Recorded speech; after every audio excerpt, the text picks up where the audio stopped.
Is this the beginning of the collapse for the Minnesota Twins? They lose again, shut out again by the Tigers.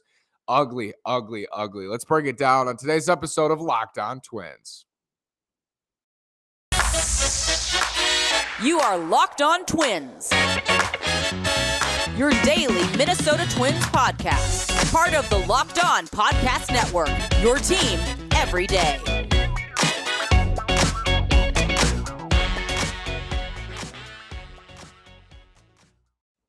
And welcome to the Locked On Minnesota Twins podcast. Today is Wednesday, June 1st, and I'm your gracious host, Nash Walker. Today's episode is brought to you by Blue Nile. Get all your fine jewelry at Blue Nile. Make that moment sparkle with jewelry from BlueNile.com. And Locked On Sports listeners get $50 off purchases of $500 or more. This podcast exclusive includes engagement. Use code Locked On at checkout. Again, this is Nash Walker. Been writing at Twins Daily for over 2 years. Been hosting this podcast for over 2 years. This is season 4 at Twins Daily. This is season 3 as host of the podcast.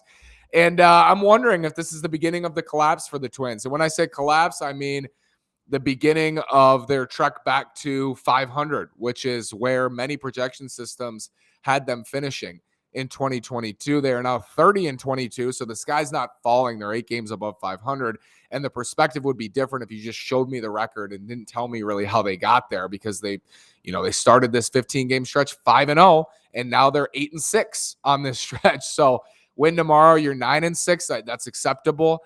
But it's not where you wanted to be after starting 5-0. They did build some insurance. You can look at it a couple different ways.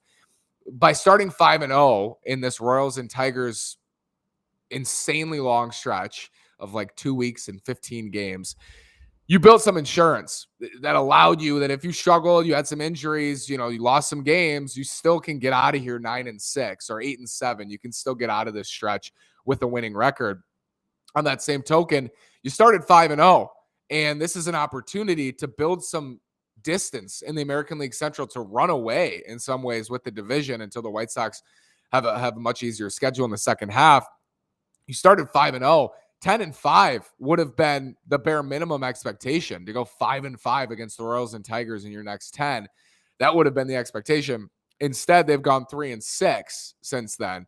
And the best they can do is 4-6 since that 5-0 start. So you can look at it either way, but the offense has scored 0 runs the last 2 games. Tarek Skubal was tremendous tonight. Twins had an opportunity in the first inning to get on the board right away, to get him out of his rhythm. They didn't do so. They're not building enough insurance early in games, and they're not building enough insurance on the season right now. And that draws back into that 15-gamer. But this is your time to build, and they're not doing it. And that's why I wonder if this is the beginning of a collapse for the Twins, because you have at Toronto, Yankees, Rays, 9 games coming up, and you're 8 games over 500. They got 1 more game with the Tigers. You need to win that, it feels like, in the series finale on Thursday. But they got 9 in a row, and this team is decimated. Like, Carlos Correa ain't going to play in those series. He's sick, and he's on the COVID list. Byron Buxton is not right. Sonny Gray, I don't know when he'll pitch again. He's not on the injured list. I don't know if he'll pitch this weekend in Toronto or what's going to happen with him. Joe Ryan is still on the COVID list. He hasn't pitched in a while, and I don't know what the plan for him is going to be. Is he going to go on a rehab assignment? He's going to be short coming out. A lot of question marks around this team right now, and I think that's why I'm scared. I'm scared for them going into Toronto. They're already decimated, and they're going to lose guys who are unvaccinated. A handful, reportedly, of guys are not going to play in the Toronto series for the Twins. That sucks. I mean, that's not good. And I worry that this is a stretch that is going to not collapse them. Maybe that's not the right word, but just a stretch that is going to bring them back down to earth. Because I think what I've seen in the last couple of days, we weren't sure about the Twins starting pitching. Obviously, that was a huge question mark coming into the year. They performed extremely well in the first month and a half of the season, first 2 months of the season. And now maybe you're seeing as the offenses catch up, the Tigers are starting to hit. The Royals were hitting. Offenses are starting to catch up. Twins pitching is regressing back to the mean. And the offense is not making up for it. And they scored 8 runs in game 1 of the doubleheader yesterday. That was yesterday. They scored 8 runs in a game, but sandwiched, they have 2 straight shutouts in a row.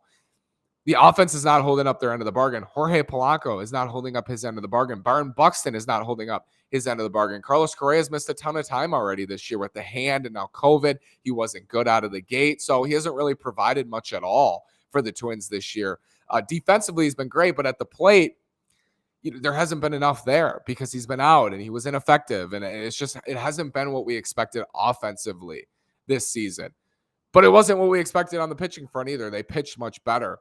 Now they're pitching more poorly, and you're looking at this rotation that's missing Joe Ryan with Sonny Gray banged up, Bailey Ober starting, and Dylan Bundy starting, and Ober today was not very good. You wonder about this rotation, and you wonder about what it looks like moving forward. And I've been very clear that they need to go out and get a frontline starter at the deadline, but it feels like they need to go get that frontline starter now. They're a starter short at least. These things happen, COVID, you can't control, and no control over what happens there, but it's certainly hurt them. And it's very frustrating to watch because Joe Ryan would have started one of these games and he's probably giving you a chance to win. Cole Sands didn't give them a chance to win last night.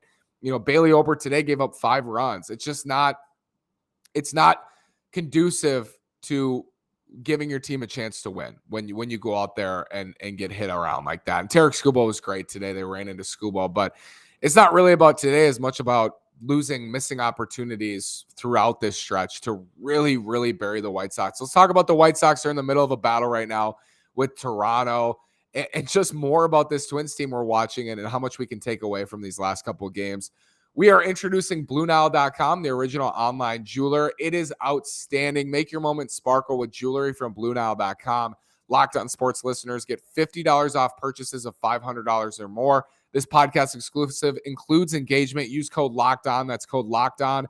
Plus, every order is insured, ships free, and arrives in discreet packaging that won't give away what's inside. Shop stress-free and find your forever piece. Go to BlueNile.com today. Blue Nile Jewelry, they have simple online tools that let you choose the diamond shape, size, and clarity, as well as setting style. Blue Nile's bench jewelers will then handcraft her perfect engagement ring. Each ring is one of a kind. If you're looking for fine jewelry but having trouble choosing, go to Blue Nile. They have jewelry experts on hand 24/7, available via phone or chat to help you find a memorable gift at every budget. Go to BlueNile.com. Use code Locked On. That's code Locked On. This podcast exclusive includes engagement. That's code Locked On at BlueNile.com today. We have an important favor to ask you. We've put together a survey so we can learn more about listeners like you and make your favorite Locked On podcast even better. This is your opportunity to tell us what you like and don't like about Locked On Podcast.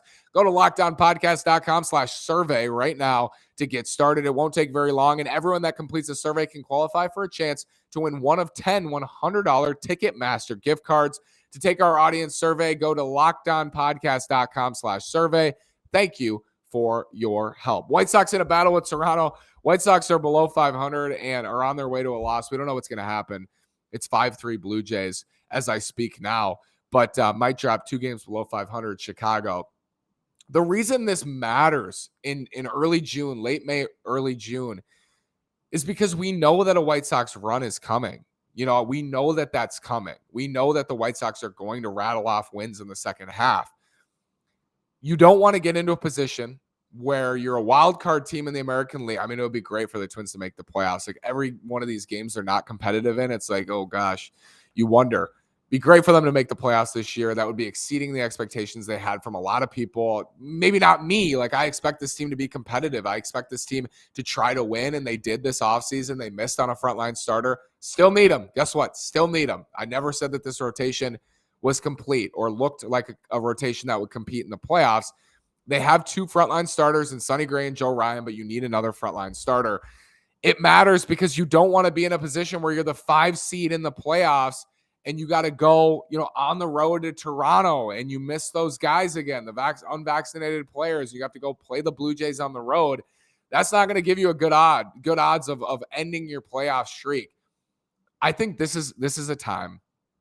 Every year you look back, and I'm going to look back at this portion of the schedule, and I'm going to say, especially if they lose Thursday, they didn't do enough right there. And it's not exactly their fault. Like they've had bad luck with COVID in a year where they've been really, really lucky on a lot of fronts, like the Byron Buxton injury scare, Carlos Correa injury scare. They've dodged some major bullets here, but now they're not finding that same luck. Like guys are getting COVID. They've already had COVID problems earlier in the year. Byron Buxton is not hitting. It's not going well for them right now in a lot of areas. And this is still going to be a stretch. I think I circle at the end of the year, even right now, and say that that was a chance for them to make hay in this division, and they just didn't do it. There seems to be a storm brewing for the Twins, which is, I mean, it's concerning. Like, I'm sure you're watching this team and you're like, not sure about this team. Like, I'm not either. I mean, I thought I was, and they are their record. I mean, they're 30-22. They're 8 games above 500. They won a lot of tight games. There has been some luck there with the Twins, I think. But I still think that they have a good offense when they're healthy. Like, I still think Sonny Gray and Joe Ryan can front a rotation in the regular season in the American League Central, probably not in the playoffs. I still think they have a deep lineup. I still think Trevor Larnach's breakout is for real at the plate and in the field. So I don't think that this is a team that you should sell high on right now. But I also think that they are going to probably for the rest of the season, we're 52 games in, we have 110 games to play. For the rest of the season, they're probably going to play at the level we thought they would, which is, 500, give or take 4 or 5 games for the rest of the year. That's probably where they'll play. And if they are 500 for the rest of the year and they finish 8 games above 500, they're going to be on the bubble for the playoffs. They're going to be exactly where we thought they'd probably be. If they meet the front end of that, they're going to be in the playoffs. If they meet the back end of that, they're not going to be in the playoffs. The spreadsheet has the Twins losing 3 out of 5 in Detroit. I just had a feeling, folks. I just had a feeling that was going to happen before the season. I made that spreadsheet before the season. So if they win tomorrow, they lost 3 out of 5. They're on pace. They're 2 games ahead of my projections. But I do have them winning a bunch of series in June, and they need to get healthy. Like, they just need to get healthy. They need to get right. And I don't think the Toronto series is necessarily going to help. What could we learn from this Toronto series in Tampa and New York? Can we learn a lot from the Twins? Let's talk about it after this word from BetOnline. Our partners at BetOnline continue to be the number one source for all your betting needs and sports info. Find all of the latest odds, news, and sports developments, including this year's basketball playoffs, Major League Baseball scores, fights, and even next season's NFL futures. BetOnline is your continued source for all your sporting wagering information, from live betting to playoffs, esports, and more.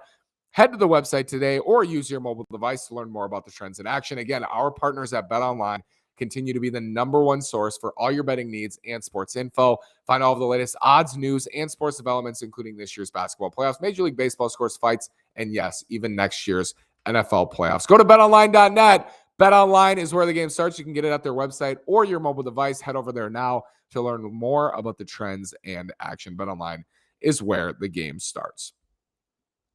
So scary. Their toughest 9-game stretch coming up. AL East, Mammoth, Toronto hasn't been great so far, but very scary. I mean, Vladimir Guerrero Jr., Bo Bichette on the road. They're going to see Jose Barrios Saturday. They're going to see Kevin Gausman, who's been outstanding, on Sunday. I think they're very much underdogs in that series, even if they do get Joe Ryan back and Sonny Gray pitches in the series. That would be the best outcome for the Twins. Joe Ryan comes off the COVID list, can make a start in Toronto. Sonny Gray can start maybe Sunday coming back from the pec soreness. That would be great, because in 2 out of those 3 games, you feel like you'd have a chance to potentially win. That would be outstanding if those 2 could come back. It's going to be a while for Correa. And another development that they need so badly is for Byron Buxton and Jorge Polanco to start producing at the plate. Buxton, I can't remember. I mean, he had a hit yesterday late. I can't remember his last run producing hit. It's not that he's just been bad. He's been legitimately terrible for the last 3 weeks. It's time for Byron Buxton to start producing even a little bit. Like, needs to get a big hit to drive in some runs. Jorge Polanco, same thing. Needs to start some rallies. Stop grounding out. Stop striking out. It's getting old. It's getting old. Like, it's time for these guys, 2 of your best players. Luis Arraez has done his part. Carlos Correa is out. There's nothing you can do about that.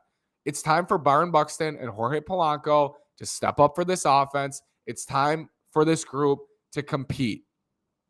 They've done a good job so far this year of, when I circle these games and I say, okay, this is a game you really should win.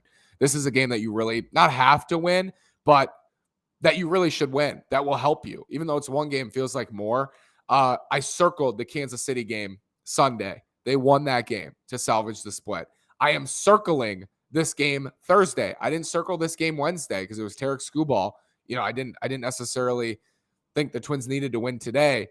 I think they do need to win Thursday. Like, I think you need that to go 9-6. You're going into Toronto. You're getting on the flight, positive momentum. It would really help them and benefit them to win this game on Thursday. Chris Archer's going to start. Twins have not really used their bullpen, their high leverage relievers the last couple of days because it's been blowouts either way. The Twins blew the Tigers out in game 1 of the doubleheader.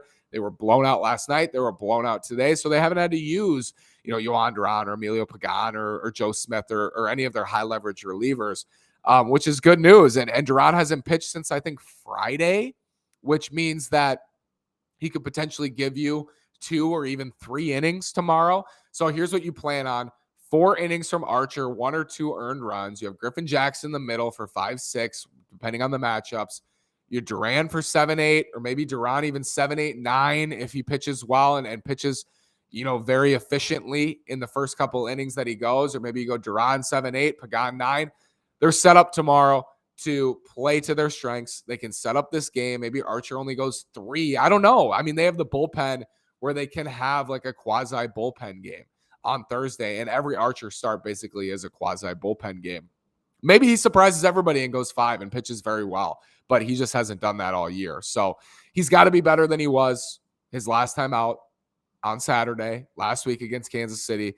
Got to be better than he was then. Twins have to be better behind him. I mean, the defense has fallen apart the last couple of days, which is,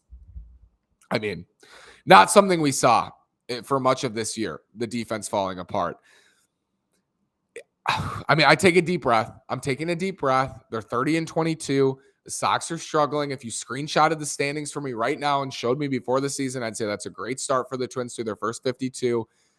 But it would be really nice to be 31-22 going to Toronto. Hopefully some things break in their favor. Sonny Gray has avoided the injured list for now. Jorge Alcala had a great rehab assignment tonight. Pitched very well, 96-97 out of the Mighty Muscles bullpen. He's coming back. He is needed in the back of that bullpen. They need him. Trevor McGill looked very good tonight. I think things can improve, but you have to weather this storm. To weather this storm against Detroit. You can't give away all these games against Detroit. Losing 4 out of 5 to the Tigers is not good. And I don't think this Tigers team is as bad as their record. They're probably more of like a 5 games below 500 type of team instead of 10. But losing 4 out of 5 to the Tigers is, first place teams don't do that really. And they don't really do it the way the Twins have looked. So got to be competitive in Toronto against Tampa, against the Yankees. But it starts really Thursday in the series finale with the Tigers. Let me know your thoughts, comments, subscribe on YouTube, leave a comment, leave a, review on Apple Podcasts or Spotify. And I want to thank you for making Locked On Twins your first listen today. And I'll make your second listen the Locked On MLB podcast. MLB expert Paul Francis Sullivan brings humor, passion, and unique perspective on every team and the biggest stories around the league. Follow the #1 daily league-wide podcast, Locked On MLB, on the Odyssey app, YouTube, and wherever you get your podcasts. Thanks so much for listening. Have a great day, and go Twins.